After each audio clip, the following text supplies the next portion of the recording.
What do you do? I mean, even let's suppose he filled it out. In fact, why don't you just fill out a bunch of X's and O's, just all up there, just to show, just to start, just a whole bunch of them, just random, very fast. There you go. There you go. All just fill it out. Everything. You have to fill out every square.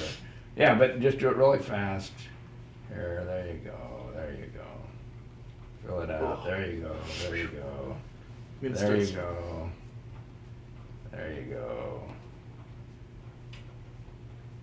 All right, now he's really rolling. There you go. There you go.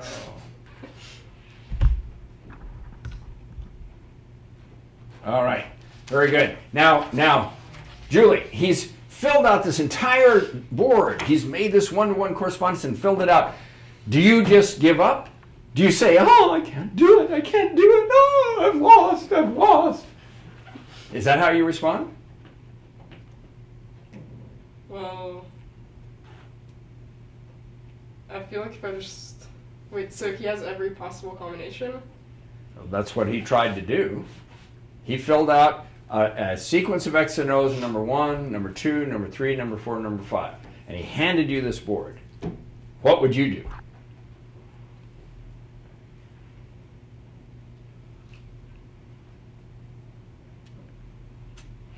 Accept defeat. Do you have to just, would you accept defeat? Is that what you would do? No. What would you do? What would you do? guess- What would you put in your first square? Like, well, based off of these, I would just pick one. So go ahead. What would you do? And let's just say I pick an X. Well, no, wait. So now what would you do? Think about your strategy. Your goal is to have your row differ from every one of his rows. Right. Okay? So how would you do that? I would look at his first spot. Okay, put a mark under that. And in his first spot of his first row, he has an X. Yep. So I would put an O. You'd put an O. Okay, then what? And then in his second row, his second spot, Mhm. he has an X. Okay, what would you do? So I would put an O. Okay. And why do you do that? Because, so, by putting an O in my first spot, I know that my row will differ from his first row. Okay. And by putting an O in my second spot, I know that my second row will differ from his second. Okay. And keep going. So then, in his third row, he has an X. Okay. So I would put an O. Okay. Fourth row, he has an O. Mhm. So I put an X. Okay. Fifth row, he has an O. Uh-huh. So I put an X. Yep.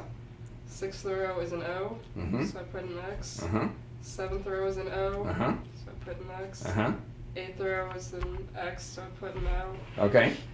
And so then on? So on. Okay. So now what have you produced?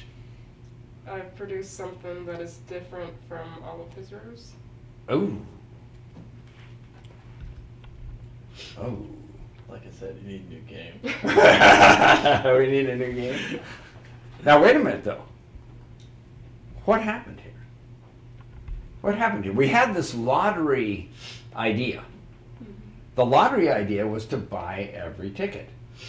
To take every single sequence of X's and O's, put them in one-to-one correspondence with the row numbers, and therefore you couldn't possibly write down a row that didn't exist because all the rows were in one-to-one correspondence. So what gives here? What happened? What can you conclude?